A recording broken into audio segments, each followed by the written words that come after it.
This is NFA Talk, the show that talks about guns and gun rights, keeping you up to date with what's currently going on, from the newest guns, promotions, and events, plus how we're lobbying for your rights.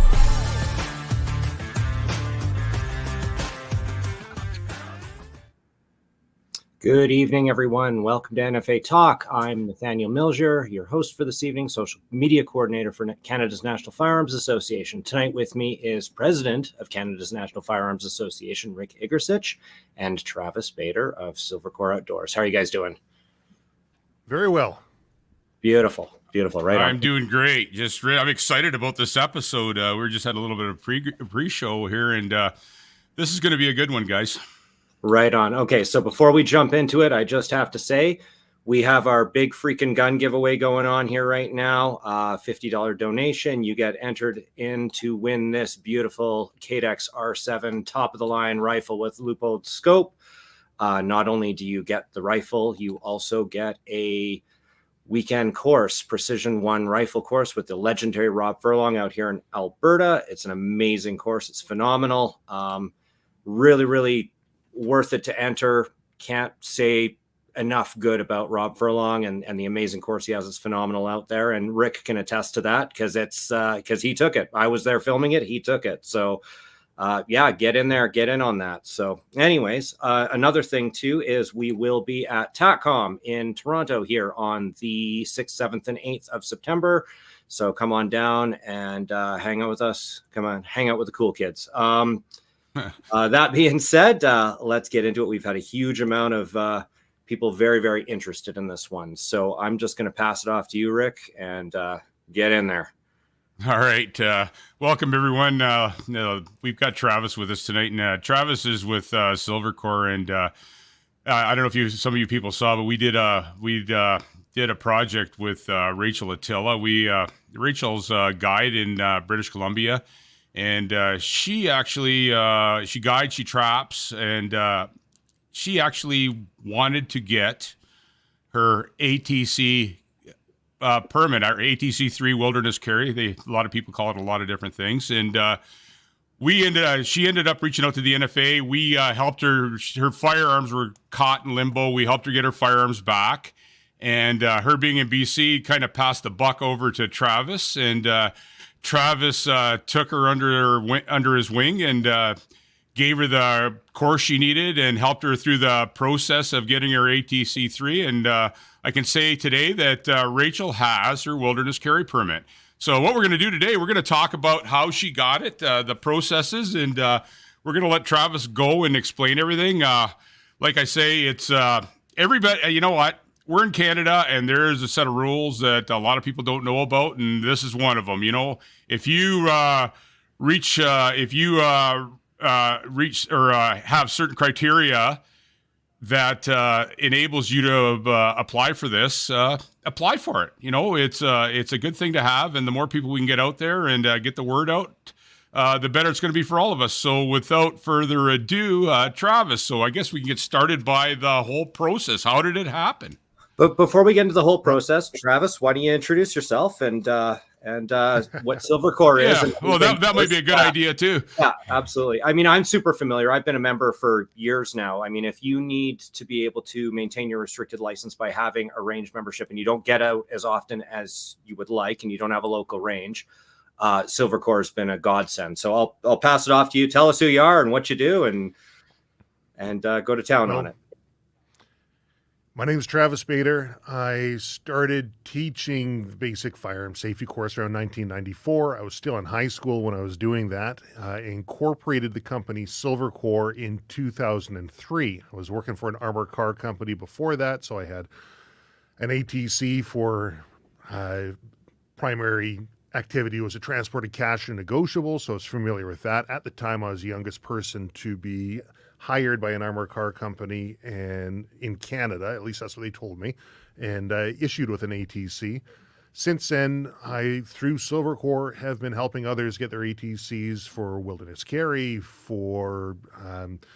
we've worked on some protection of life, which would be an interesting one we can chat about, as well as for a lot of armored car guards.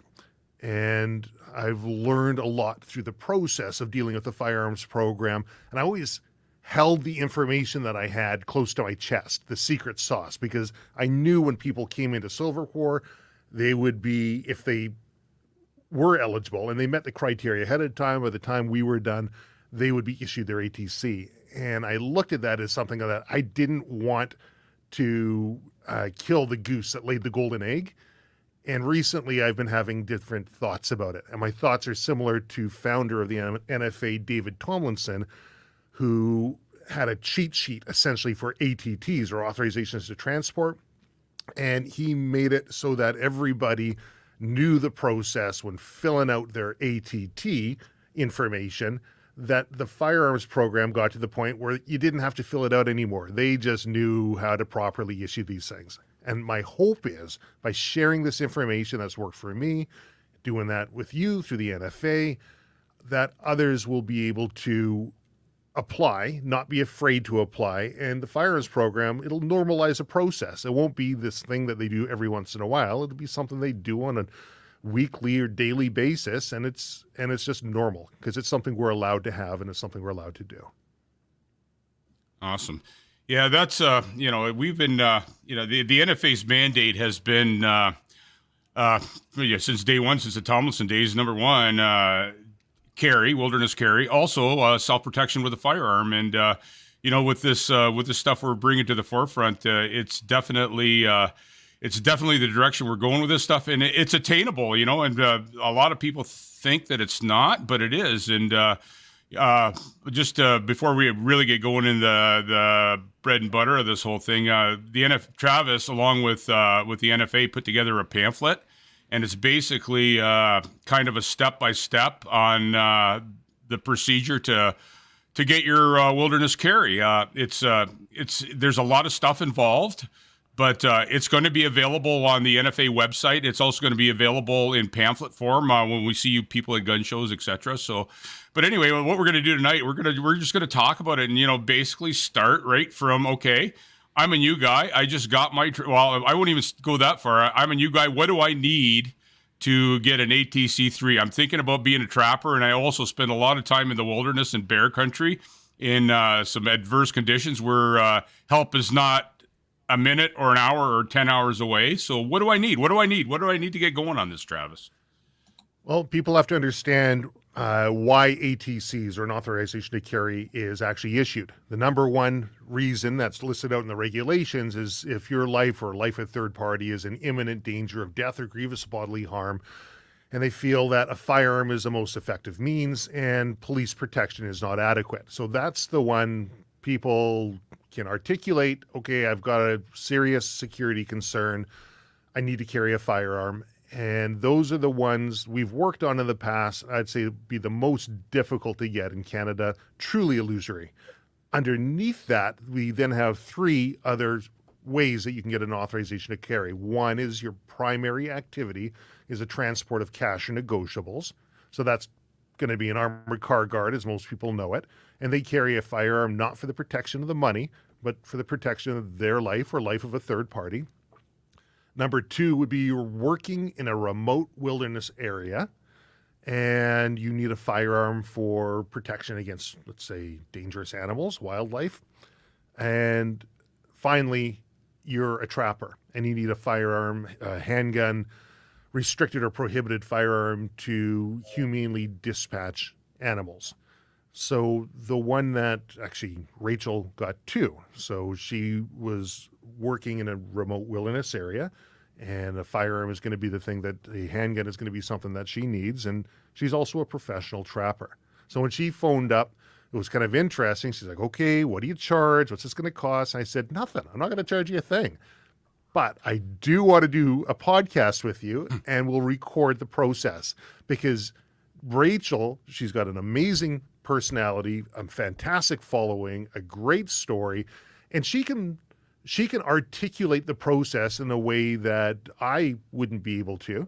And I think, I mean, the numbers speak for themselves. It's got over 100,000 hits on there, or I think around 600 comments on there. People want to know more about how to get an authorization to carry. So I drove up 12 hours to meet her at her place, and I turned it into a hunt while I was up there with my wife and drove back another 12 hours, and man, just inundated with questions afterwards. And my first response is, have you watched the podcast number 135 with Rachel and I talking about it? Now my second response will be, have you watched the NFA podcast and read the brochure that we've put together?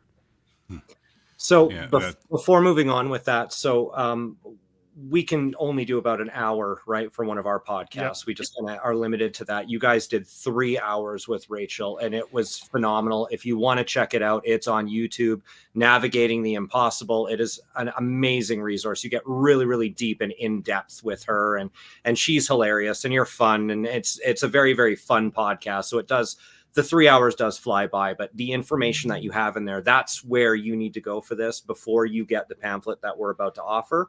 Man, oh man, the pamphlet that we're going to have together in combination with that. And I mean, in our pamphlet, we also have all of the information, all the paperwork that you need and everything like that in terms of RCMP submissions and anything that you could possibly need for this. So, but you do say in the podcast many times, don't apply if you don't need it. Like you don't want to be flooding them with this. Be sincere in it, right? You do need to be working remote. You do need to be doing something. You do need to, they're not going to give it to you if you just want to wear it on your hip, and that's not going to happen. And that might be a hindrance to this whole situation. So, and one thing that you said during that podcast that I found very, very interesting is you said that I believe you were helping somebody take their course, or you were taking an ATC course to upgrade, and one of the agents or officers approached you in the parking lot, and that's when you realized, oh, this interview's already begun. I'm not even sitting in a seat yet. I'm already getting the interview. And you even said, hey man, so I'll pass it on to you there with that. I thought that was amazing. I thought that was like, oh boy, that's like when the RCMP guy comes up to you at the range, says, what you got there, buddy? And you just, you open and there's nothing to hide. Here you go. Right. But anyways, I thought that was really interesting. Well, I've been told by a couple of different firearms officers that they have been provided a mandate to make the issuance of ATCs difficult, or to find reasons to not hand them out. And the reasoning that one firearms officer gave me was, well, we don't want people running around willy-nilly with handguns on their hip. And I said, why not? I said, if they've got a legitimate concern, if they have a legitimate reason and the law allows for it, you've done your due diligence, you've made sure they've passed their checks, their criminal record checks, they're a safe person, they've done their basic safety training that goes along with it, and you've interviewed them, give them their handgun. I mean, because the opposite of that is, what happens if something goes wrong and this person ends up getting themselves mauled or injured or killed, and they've had a request sitting on the firearms officer's desk that they've actively been pushing back on or denying. I mean, there's liability that's now possibly going to be falling on this firearms officer. And I think what I'd really like to do is just kind of wake everybody up to the possibility that they can get their ATCs, for the firearms program to realize, okay, here's the parameters that we can work within, because you have to push these different boundaries to find out exactly where they are, and for this process to become normalized. Yeah, 100%. Yeah. Yeah, and the thing is, and you touched on CFO there. Every province is different. We go across Canada, and every province is different. And I'll tell you, it's going to be a lot tougher in some provinces than others. I know, and this is a personal story. I live in Ontario, as most of you guys know, and I actually was going to apply for a wilderness carry a few years back because I was doing a lot of work in the bush behind my remote cabin, and it was basically building a road to the cabin, and I was in the bush for days on end, and it's just cumbersome to carry a 12-gauge shotgun with you loaded with slugs, and so I went through the process, and I called CFO Ontario, and this was before I was on the NFA board of directors, and I got a hold of one of the secretaries. I didn't get a hold of one of the actual CFO officers, and I said, "Listen, this is my plight. What do I need to do get a wilderness carry, because I said, you know what, I'm in an area with a lot of bear, a lot of sows and cubs, and I said, yeah, and everybody knows that black bears are just as dangerous, or even probably more dangerous in some cases than grizzlies. And I said, what do I do? She says, what, you don't need a wilderness carry. What you have to do is you have to go and you got to buy a school bell. I go, what? She says, you have to buy a school bell. And she says, when you see a bear, just ring the bell. I go, really? What's that going to do? Bring the bear in closer to me, like coming in for recess or what? And that was the comment I got from CFO Ontario. Now, we do, with the NFA, we deal with every CFO across the country. Alberta's definitely the easiest one to deal with, and I think Travis could probably tell you a few stories about CFOs too, and I'll just punt it over to him and about an incident that happened in Ontario that Travis was a part of. Some of you, everybody knows in Ontario, you don't have, and there's a lot of people that actually don't know this, and this is a good time for us to get this out too. You don't have to be a member of a gun club in Ontario when you could still buy handguns, to either buy a handgun or possess a handgun. So maybe Travis is partially responsible for that, if not wholly responsible. So I'll just have you touch on that, Travis, while we're going in that direction. Sure. Well, there's two very important points. I don't want to miss the first one. So when Nathaniel was talking about the firearms officer that was interviewing me out in the parking lot, my advice to anybody listening to this who are going through the process of getting their ATC is to be disciplined in their approach. Take a look at this pamphlet. Nathaniel's done a fantastic job of putting that all that information together in a beautiful pamphlet. Be disciplined in your approach. If you're having conversations off the cuff, at the range, in the parking lot, all of that information can be used in forming an opinion as to whether they will issue you an ATC or not. And Rick, you're saying you had that conversation and talking about how that 12 gauge was cumbersome to carry out there. Well, cumbersome isn't necessarily going to be enough to tip the scales to provide you with an authorization to carry. Particularly a lot of people I know in the gun community, well, I'm strong and I can take care of myself and I guess I can find a way. You're looking for solutions as opposed to looking for problems.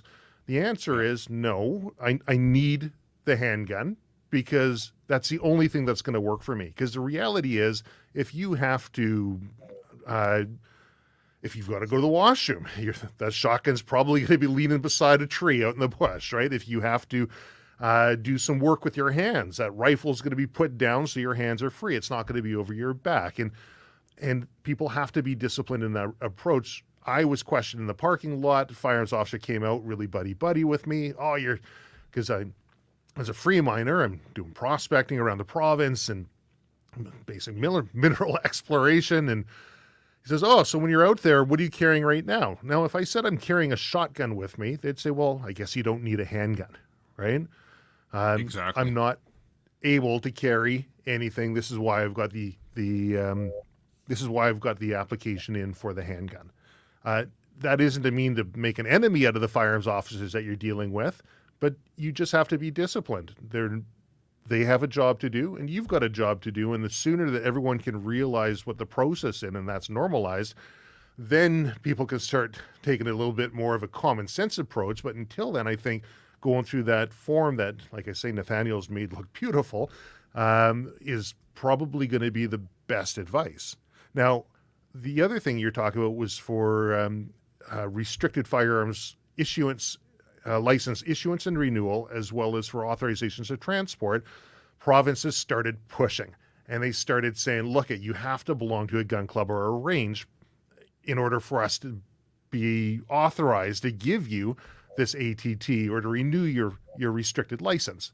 And I remember a firearms officer over here came and he says, Trav, there's a big meeting. We're all going to Ontario. All the firearms officers across the country were meeting, and I'll let you know what it's all about. Some kid, I guess, took a gun to school. Nobody got hurt. Elementary school. It was show and tell, but there's this big meeting that they're calling us in for. So, fantastic. He comes back, talks to the thing and says, Trav, love to tell you what it's all about. They made us sign NDAs, non-disclosure agreements. I can't tell you what it's about, but what I can say is that they are implementing a 3-pronged approach to limiting legal firearms ownership in Canada. Shortly thereafter is when the requirement to belong to a gun club or a range came into effect. And so I looked through the act and I looked through the regulations and I'm like, you guys don't have the authority. You don't have, I don't see how you can force a person to have to do this. And I spoke to some legal counsel and I put some money aside there, and the firearms officer came back and says, Trav, who do you think you are? We're the federal government.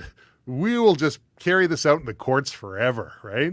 Why don't you just put that money together and form a club? I said, well, what do you mean? He says, gun club or range. You don't have to have a range. You can have a gun club. Oh, okay.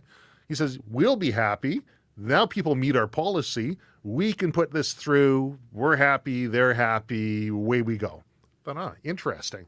Now, some provinces and CFOs push that further and further. I think Chris Wyatt was a CFO in Ontario at the time.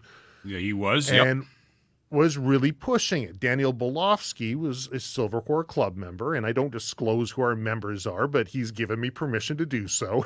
Daniel Bolofsky was a Silvercore club member, and he went through the CFO and said, look, I'd like to get my restricted firearms license renewed. I want to get my ATT based on my Silvercore club membership. Clearly, it meets it. It's an RCMP approved club on through the thing. And they said no.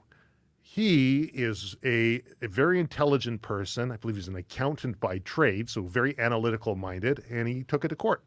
And the court found in his favor and said, you have to issue Mr. Bolofsky his license and his ATT. And Chris Wyatt, CFO at the time, says, not a problem. They leave the courtroom.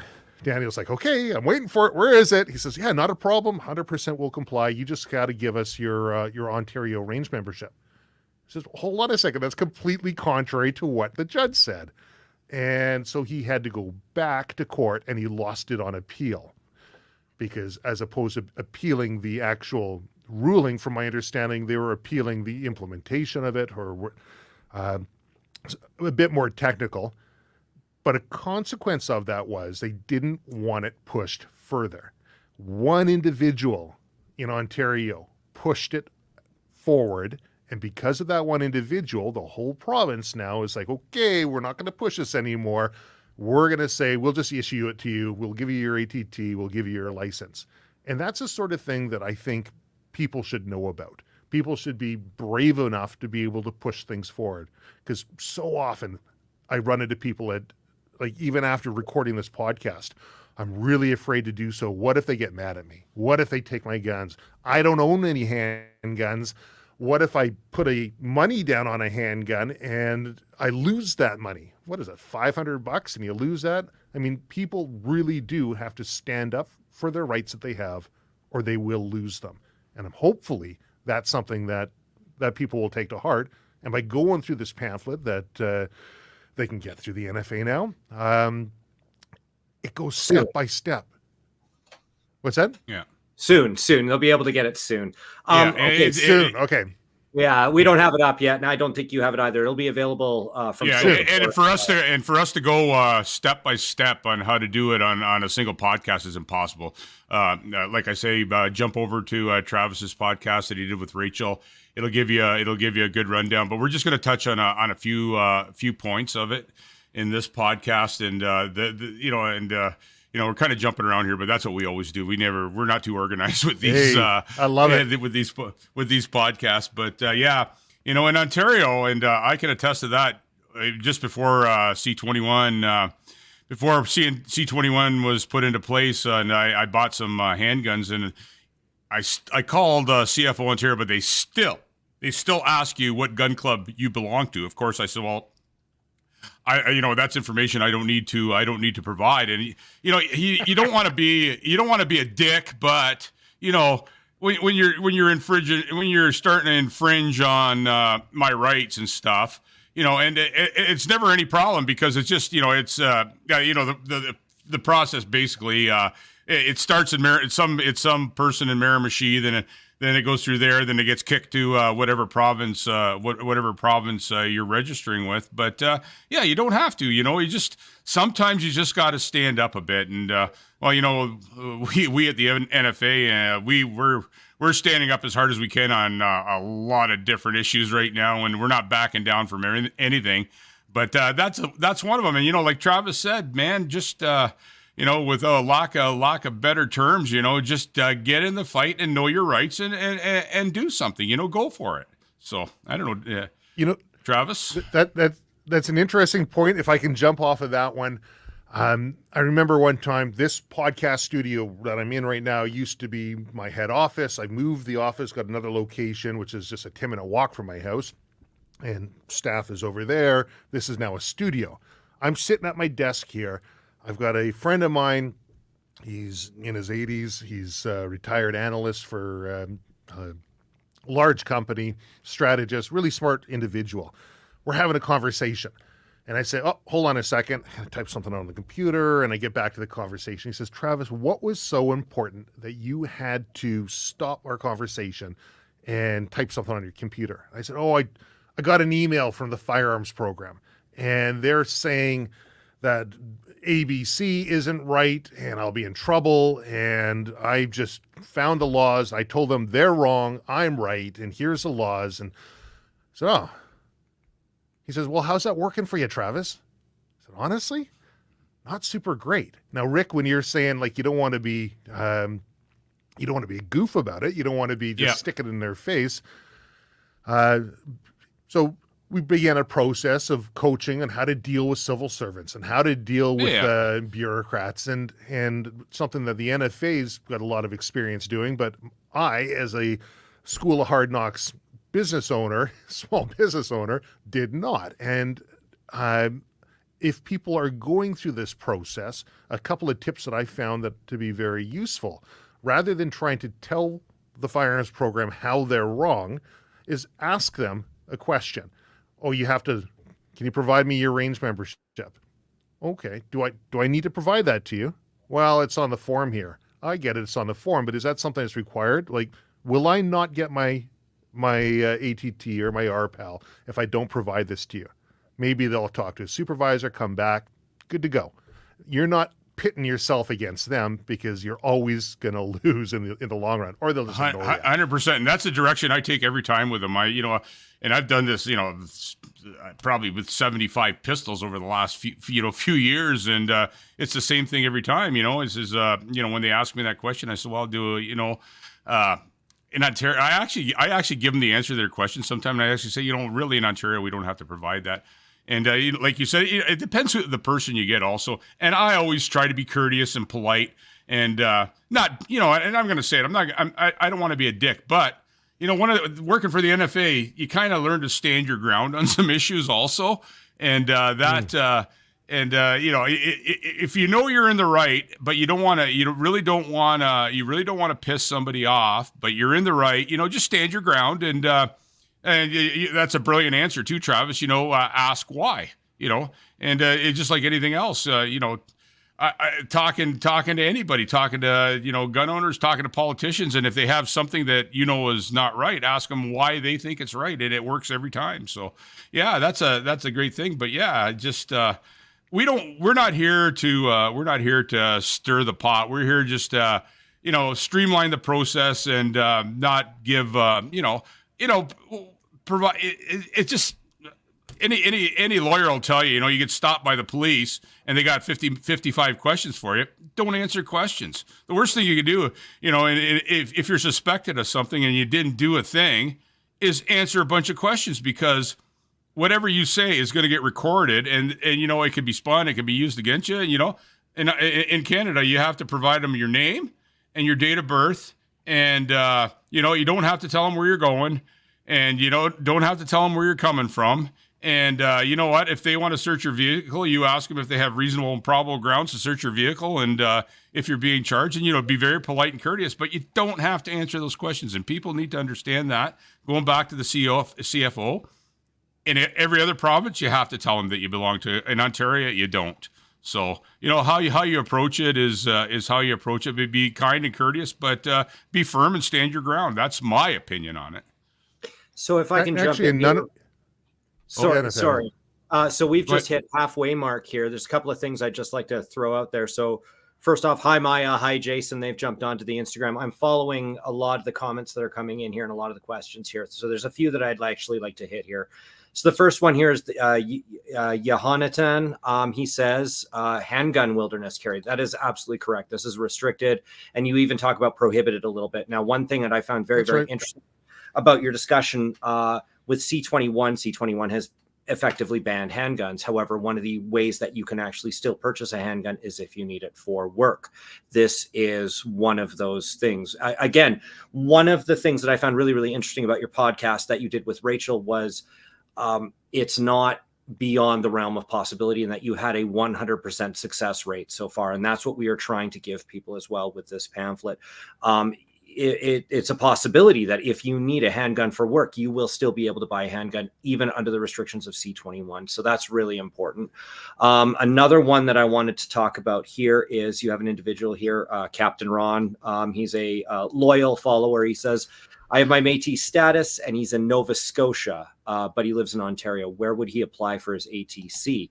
I found that kind of interesting. So he's living in Ontario. So that would be the Ontario CFO, correct? But it also depends on where he is working. And you actually talked about in the podcast as well, in the pamphlet that we designed, that when you are applying, you say Canada wide, right? You could work anywhere. Your work could take you anywhere if you do work in one of these situations. Is that correct? Am I correct in saying that? Yeah, I love the name, Captain Ron. Diesel's like their oil. I love. Yeah. Good show. Geographical extent of these are going to be, they're issued provincially. Your ATTs and your firearms license geographical extent is going to be federal. Your geographical extent to ATTs and ATCs is provincial, but you can get cross province. So different provinces will have to give the thumbs up on it. You can have it if, let's say, I'm working across every single province and territory. Well, then you're good to go. You just got to let the different firearms offices know, and they'll sign off on it. Perfect. And another thing. Sorry, I'm so sorry. I think we have a little bit of a delay there, but please continue. And then there's another question I want to get to, but I'll let you keep going there. Sorry. Right. For the Métis thing, that's going to be different. And I should preface all of this. I'm not a lawyer. None of this is legal advice. This is just based on my experience. But for the Métis thing, you're still going to have, and as well as Indigenous folk that we've worked with that are full status, for your wilderness carry, they still go through the same hoops that everybody else would. My experience has been it's for non-restricted that most of the exemptions and lenience is going to be in that respect. Okay, that's true. We deal with that stuff all the time. You're absolutely right there, Travis. It's same hoops, same ring, everything else with handguns, but with rifles there is some exceptions. So Dimitar on Instagram has asked us, he says, what is the timeline for it to be up on the site? We don't know for certain. We're kind of just getting everything ready to go right now. The pamphlet is almost correct and ready to go. We just want it to be perfect before it gets out there. What you will have to do is it's a big pamphlet. I mean, there's, I believe, 49 pages at this point, but we do keep it really unwordy so it doesn't get super complicated. We guide you by the hand really to take you through it, right? There's a lot of paperwork involved, especially depending upon where you come from. You'll be able to download it off of our site, but please keep an eye on both Silvercore and NFA's social media. Follow us everywhere. We will make quite an announcement about it. We are also going to have Rachel Ahtila on as well shortly in the next couple of weeks, I believe, and she's going to talk about it too. We're going to talk to her first. She's also having a look at it as well. We just want everybody, we want it to be perfect before we put it out, right? So this is Travis's baby. He did like the majority of the writing everything out. We just made it pretty and are helping get it out to everyone as well, and adding, any insight that we can too, but it will be sooner rather than later. So I just wanted to throw that out there as well. So I'm just trying to get to comments as they come in. So anyways, I'll throw it back to you guys. Sorry. No, that's fantastic. Well, I I've got ADHD, so I've got a notepad in front of me, and I take notes as I go through. A couple of things you were talking about there, Rick, that the people watching this might find useful. Dealing with a civil servant, dealing with a firearms officer, or dealing with the police. When you're going through this process of getting your ATC, a common tactic is, well, this isn't a high priority for me. Maybe they got a lot of work on their desk, or maybe they're actively ignoring it. I don't know. But sometimes you'll send off an email or you send off a letter and you won't hear back for a very long time. And it's basically a refusal or denial through just lack of service. Seeking tacit approval has been one way that I have found that has helped expedite the process. And what I mean by that is, okay, so you've got my application on your desk and I've met all of the criteria. I will be working in the remote wilderness area on this date, let's say next week or a couple weeks from now. I'm not suggesting people fib about it. Be truthful. I will be working out there. I plan to be able to protect myself. Please let me know. I will be taking my handgun and carrying it out the woods. Let me know if that is not allowed, if you're unable to do that. Because now you've forced the hand as opposed to waiting for the yes. Now they have to turn around and say no. And the second they say no, now they're wearing that liability if something goes wrong. And maybe they got a legitimate reason to say no, for whatever reason, but they're going to have to say no. Otherwise, you've informed them, you're going to be out there, you've let them know. That's been one way that I found it to be useful to help expedite a process that seems to have stalled. Yeah, and that's one of your past kept secrets, and that's and we're so glad that you came out with this stuff because it's people just to do it themselves is just people wouldn't know that, people wouldn't on the street wouldn't know that, but thanks to you, Travis, and working with Rachel and then working with us, small points like that are very important, and we're glad that you're providing that information to firearms owners across Canada. If they're pushed for an immediate answer, I would say if you're able to give the answer, fantastic. But really, even if I can give the answer, I respond to the firearms program requests and emails on whatever date. Typically, it's going to be Wednesdays for me, and they know that. And I let them know ahead of time. If you need to hear from me before then, by all means, if this is high priority, let me know. And every single time, oh, no problem, Wednesday's fine. Great. You bought yourself some time. You don't have to get back to it right away. Wednesday comes up. I'm really sorry, very busy. Is it okay if I push it to next Wednesday? So be disciplined in your approach in the same way that they would be disciplined in getting back to you. And I think you'll find that you'll have a much more successful path forward in your process. Yeah, it's basically what you're saying is keeping the ball in the game and keeping the game in motion. How if it's longer or shorter, but just keep the momentum going. Don't just give up when you get that first phone call or letter or email. And the other big one, she went 4 years. By the time that we started talking, it was a few weeks, but it was because we're able to get it rolling. And then she found out that there are some issues with registration. And, having owned a firearms business for so many years and knowing the ins and outs, and I consult at all levels for both Crown and Defense Counsel, and I'm working on a couple matters right now. You see a lot of similarities pop up over and over again. And there are ways that you can expedite these things. There's ways that you can deal with the firearms program to your benefit and to their benefit, really. You want them to win. You don't want to paint them in the corner and not give them a way out. Let them save some face. Paint them in the corner and allow them that easy out so they look good, so you get what you need. And really, I think if they follow the process that's set out, the final one would be if they say no or they say you have to do something and 100% they're wrong, just say, my response is, not a problem. I will comply with what you're telling me. Just provide it in writing, right? I'm not going to jeopardize my livelihood. I'm not going to jeopardize my safety and my ability to operate a business, but just, put it in writing. I'll comply 100%. And now you're not the oppositional one, and they're now put into a position where they have to justify it, and that can come under review.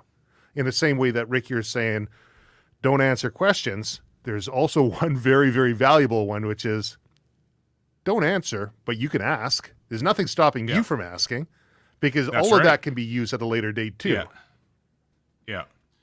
And I think once the ball gets rolling and our pamphlet gets out and your information gets out, Travis, I think the more and more people that apply to this, I think it's going to probably establish a little bit of precedent with CFO offices and maybe streamline the process a bit, because you know what, it's a legal thing. It's in our laws. It can be done.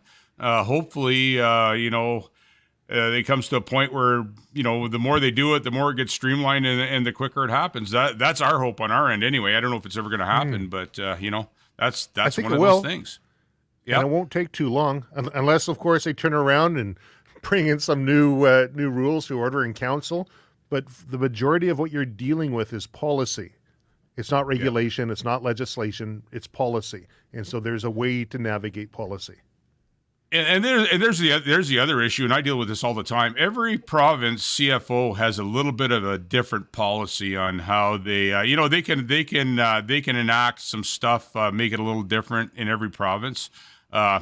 Simple stuff like make it hard. I know when I was out in Newfoundland and we were doing an event out there, and the CFO out there said, well, you know what, we were having a gun show, and they said, well, you can have a gun show, but you can't have any ammunition in the building. I said, well, if our guns are properly locked and chained however you want it, but you can't. I said, every other province allows that. Yeah, but you know what? We don't, because that's our policy. And that's the thing people need to understand. Every CFO in every province has their own policy, and everyone's a little different. But you know what? Work with them and see, make it happen if you can. There's something that a lot of people don't actually realize, and it's that they will test cases quite often in the eastern provinces. Nova Scotia is known for doing this. The firearms program will push boundaries, and if it works, great. We'll try the next province over. I had one firearms officer explain it to me. He says it's called normative process. We had a matter of looking at the time and not getting too far into the details. We can have another podcast to talk about that if we want, but essentially the firearms program was taking a stance here, which was contrary to what the law said, and put me in a very tight bind. And I reached out to my local MP. She was a lawyer, MP. She talked to Minister Blaney. Minister Blaney says, you tell Travis to tell them we're talking about this at the ministerial level, for them just to hold off till we have an idea of what this is about, because there's obviously some confusion here. I say that to the firearms officer. Firearms officer says, F Carrie Lynn Findlay, F Minister Blaney, they don't make the laws, we do. And I said, pardon me? I said, do tell. I mean, there's cameras everywhere, audio and video recording. Do tell. And he says, it's called normative process, Travis. We keep doing things in a certain way, and where there's ambiguity in how the courts will proceed, they'll look at how it was done in a normative fashion in the past. And that's how it'll work moving forward. So certain provinces, Nova Scotia being one of them, will enact policy in certain ways until, let's say, New Brunswick, and there's a popular court case where that came up, will follow their lead and turn around and say, well, Nova Scotia did it, when they get called to task, right? So it is important that our federal laws are enacted in a way that is uniform. And the only way that'll happen is if the members of the NFA and the general public out there who own firearms hold them accountable, hold them by asking these questions. Yeah. And that's an interesting paragon that's been going on for years, because like you say, it's, okay, I'm gonna make up my rules for my province, and maybe I'll talk to the next province over, or maybe I won't, and it leads to a lot of confusion. It drifts away from the, their protocols and the Firearms Act, and sometimes even the criminal code, but you know what, they do it anyway. So like you said, get it clarified, and that's the thing. And, like you say, we need a whole another show to talk about this stuff, but the standardization in CFO offices of the country, there is none.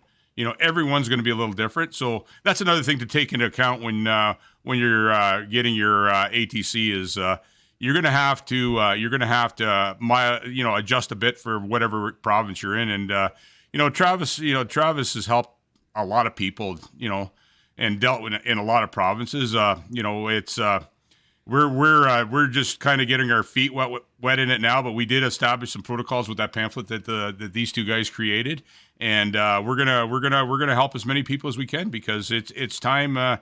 It's time firearms owners were heard, and as you mentioned earlier, don't be scared. Oh, geez, they're going to come and get me because I made a comment or something, because they're not. At the end of the day, they're not. What's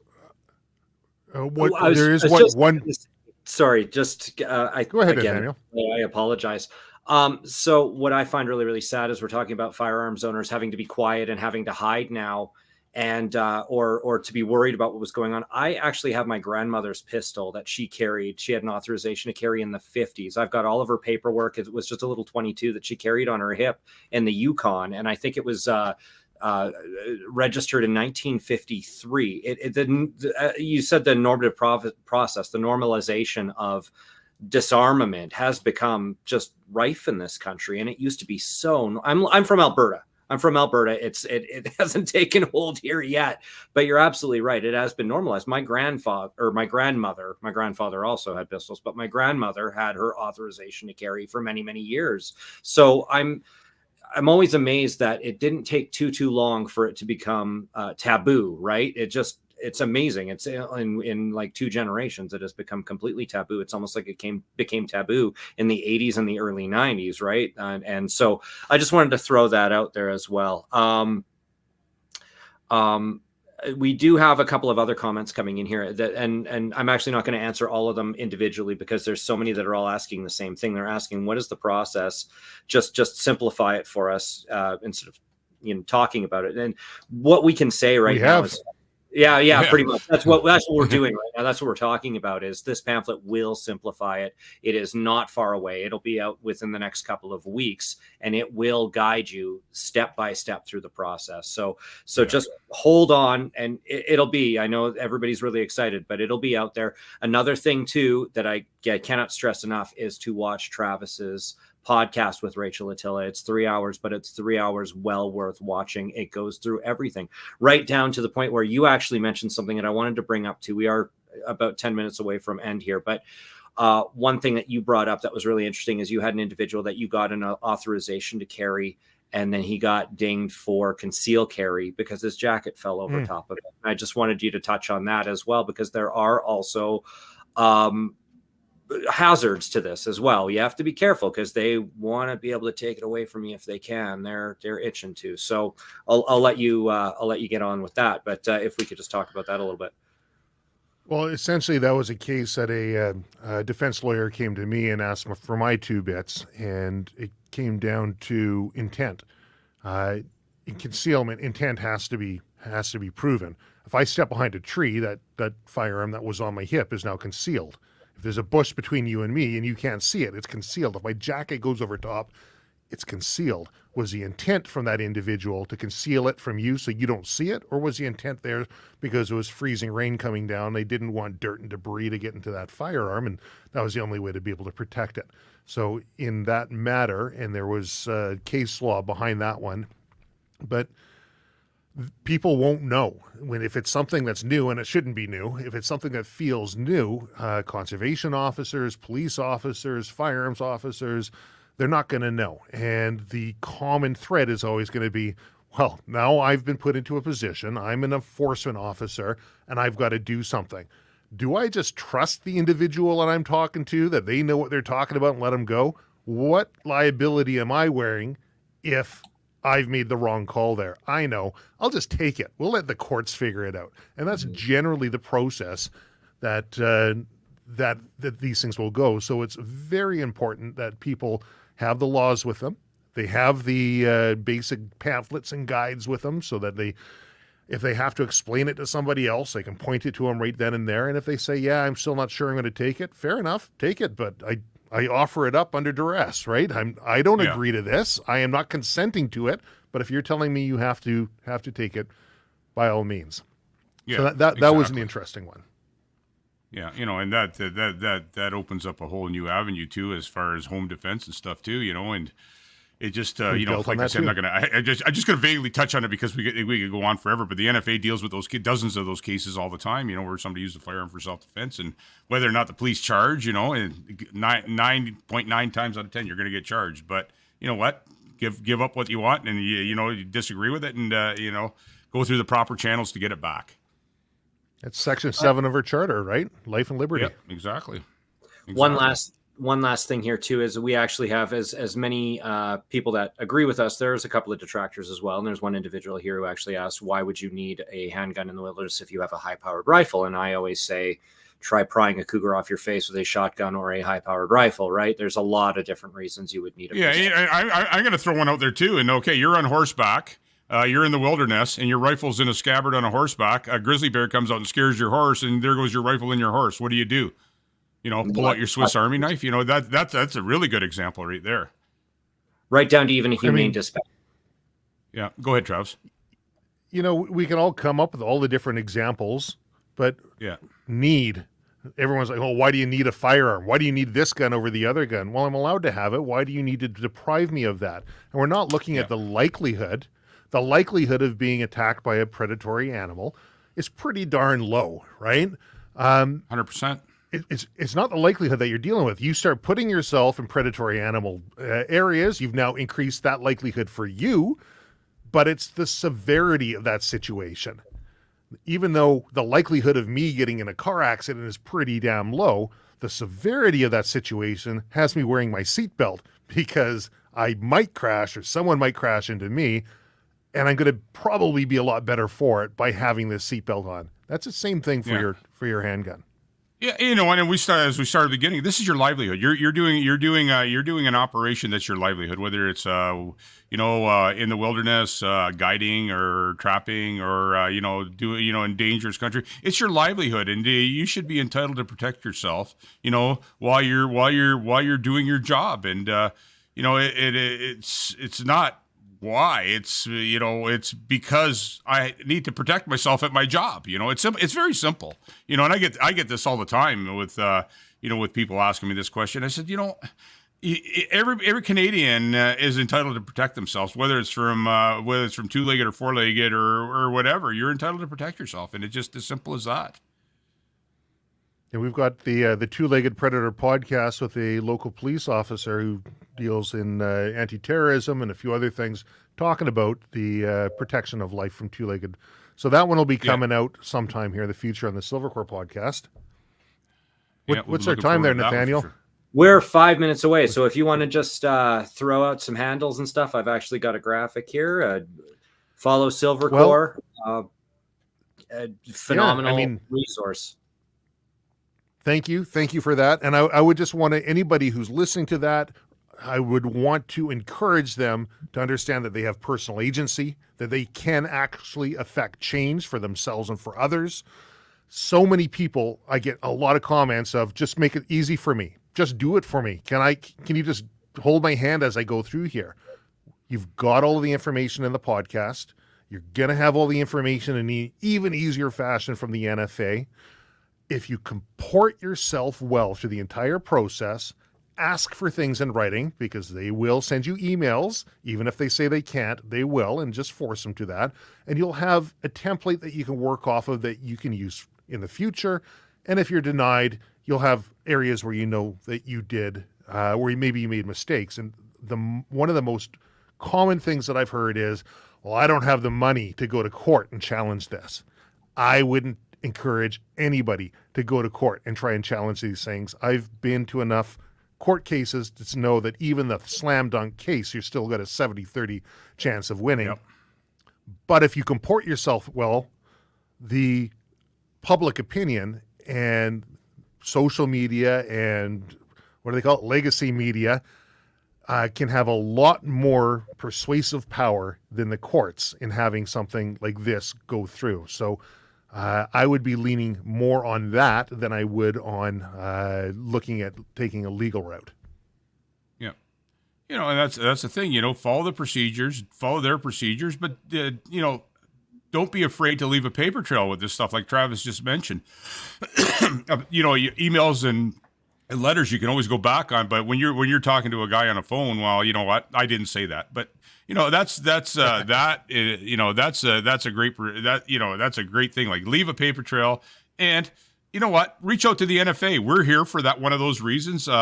Travis is a super busy guy, but we've got a reception desk and stuff, and reach out by email, phone, carrier pigeon, whatever you have to. We'll get back to you. We answer every phone call. We answer every email. We'll steer you in the right direction, whether it's towards our pamphlet or if there's a question that we can't answer. We'll find the answer for it. Don't be shy to reach out. Like, feel free to reach out to any of us at the NFA. I would second that one. Don't reach out to me. I drove 12 hours up to see Rachel. We recorded it, turned it into a nice hunt, drove another 12 hours back. I've spent my about 30 years now putting all of these different pieces together. Reach out to the NFA, and if there's something specific that they can't answer, which I seriously doubt, but they wanted to throw by me, they've got my number. They can contact me, and this is what the NFA does. This is what they're there for. So I would second that one. Yeah, we got the ball on this one. It just feel free to reach out to us, and we'll get you the information one way or the other. If we have to touch base with the right people, we'll get you the information. Like I say, feel free to reach out with us, and we got Travis's back on this one. We don't want him inundated with 5,000 calls either. We're set up for that, and that's what we'll do. Awesome. Well, that being said, we are getting pretty close to the end of the hour. If we hit 60 minutes, we get bumped off Instagram. So, any final thoughts in the last minute here? Yep, I got one. Canada's National Firearms Association in defense of freedom. Beautiful, beautiful. Anything from you, Travis, before we go? You know what? Thank you so much for having me on your podcast here. I hope people take to heart what they've seen here and follow through. I enjoyed the conversation. Thank you. Right on. Thanks, Travis. Thanks for being on here. Thanks, Nathan. And love to have you again here very soon. All right, guys, I think that's it for tonight. Keep an eye out. We're going to have Rachel Ahtila on here very soon. And have a good night, everyone. And keep an eye on the websites for that pamphlet. It's coming. There's people still commenting here. Good night, everyone. Good night. Good night. Thanks for listening to this episode of NFA Talk. Like and follow the NFA on social media and sign up to become a member.